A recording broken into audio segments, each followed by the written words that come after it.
دستغیبت مرحوم عبداللہ البلادی سے واقعہ نقل کرتے ہیں کہ بو شہر کے رہنے والے تھے۔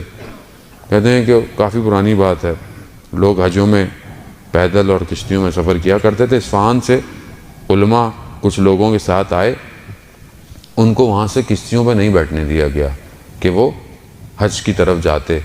بہت ان کو برا لگا کہ ہم 1 مہینے کی مسافت طے کر کے آئے ہیں، جس طرح 1 مہینہ لگا ہمیں یہاں تک، اب ہم واپس نہیں جائیں گے۔ خیر ان کو اختیار میں ایک مسجد دے دی۔ اب وہ مسجد میں نماز اور اس کے بعد مجلس، اور مجلس میں گریا، شدید گریا، توسل امام حسین علیہ السلام سے کہ ہم تو اللہ کے گھر کی زیارت کے لیے آئے تھے۔ کہتے ہیں 4-5 دن مسلسل یہ ان کا روٹین چلتی رہی۔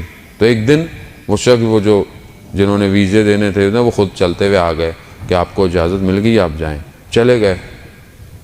وہ عالم دین کہتے ہیں کہ میں نے کچھ مہینوں کے بعد ایک شخص کو دیکھا جو انہی کے گروہ میں تھا، اس کی عجیب سی حالت تھی۔ تو میں نے کہا کہ تم تو انہی علماء کے ساتھ نہیں تھے جو اصفہان سے آئے ہوئے تھے عالم دین اور ان کے ساتھ؟ کہتا ہاں۔ تو کہتے باقی لوگ کہاں گئے؟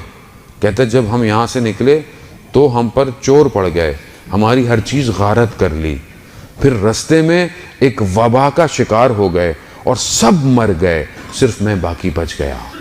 تو وہ کہتے ہیں کہ خدا نہیں چاہتا تھا ان کو بھیجنا، مگر انہوں نے اصرار اتنا کیا اور نابود ہو گئے۔ زندگی ایسی ہے مولانا صاحب، میں تو بہت اچھا چاہتا ہوں، میں تو زیارت پہ جانا چاہتا ہوں، میں تو اگلے کی مدد کرنا چاہتا ہوں، اس لیے اتنے کما رہا ہوں، اتنا کام کر رہا ہوں۔ نہیں عزیزان محترم، یہ خدا جانتا ہے کہ کتنا آپ کو دینا ہے۔ میں دیوار کے ادھر نہیں دیکھ سکتا، مجھے نہیں پتا کہ کل کیا ہونے والا ہے، مگر خدا جانتا ہے کہ کل کیا ہونے والا ہے۔ اپنی محنت کریں، اس کا یہ مطلب نہیں میں گھر بیٹھ جاؤں، محنت کریں۔ محنت دنیا اور آخرت دونوں میں ریباؤنڈ ہوگی، دنیا میں بھی صلہ ملے گا اور آخرت میں بھی اس کا اجر ملے گا جو آپ نے محنت کی ہوگی۔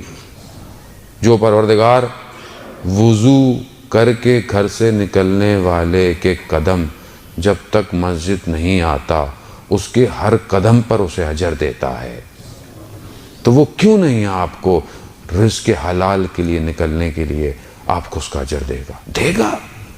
لیکن آپ کا ویژن بہت امپورٹنٹ ہے، خاص طور پہ جوانوں کا۔ ہمارا مقصد کیا ہے زندگی کا؟ ہم کہاں پہنچنا چاہتے ہیں عزیزان محترم؟ اب کہانیاں نہیں رہی ہیں، اب یہ حقیقتیں ہیں۔ سوچتے تھے گاڑیاں ہوا میں اڑیں گی، گاڑیاں ہوا میں اڑنا شروع ہو گئی ہیں۔ سوچتے تھے کہ گاڑیوں میں بغیر ڈرائیور کے وہ گاڑیاں ڈرائیو کریں گی، گاڑیاں بغیر ڈرائیور کے چل رہی ہیں۔ آنے والے وقتوں میں اب آپ کو لائسنس لینے کی ضرورت ہوگی نہیں۔ آنے والی اولاد جو نسل بن رہی ہے اسے کوئی ڈرائیونگ کا ٹیسٹ نہیں دینا پڑے گا، گاڑی خود چلے گی، اور چل رہی ہے گاڑی خود۔ اب کمپیوٹر ویلز پہ آ گئے ہیں، اب گوگل گاڑیاں بنائے گا، ایپل گاڑیاں بنائیں گے۔ اب یہ BMW مرسڈیز اگر یہ کوپ نہ کر پائے تو یہ خسارے میں چلی جائیں گی۔ اس دور کے لیے میرے پاس کیا پلاننگ ہے؟ آپ کیا سمجھتے ہیں امام زمانہ آئیں گے؟ ہم نے اپنے دلوں کو خوش کیا ہوا ہے، امام زمانہ آئیں گے، پرانا زمانہ آئے گا۔ پرانا زمانہ بھی اگر آئے گا تو گھوڑا چلانا آتا ہے آپ کو؟ تلوار چلانا آتی ہے آپ کو؟ نہ تو پرانے زمانے کے لیے تیار ہیں، نہ نئے زمانے کے لیے ہم کچھ کر رہے ہیں، تو ہم کر کیا رہے ہیں؟ صرف واہ واہ۔ عزیزان محترم، بلند کریں اپنی پرواز کو، نسلوں کو اس مقام تک پہنچائیں کہ کل یہ اولاد یہ نہ کہے کہ میرے ماں باپ نے میرا ویژن کلیئر نہیں کیا تھا۔ قرآن معجزہ ہے آخرت تک کا۔ کتنا ہے قرآن؟ میں نے کل بھی عرض کیا کہ الہام 2 ہی طرح کے، یا شیطان ہے یا فرشتوں کا الہام ہے۔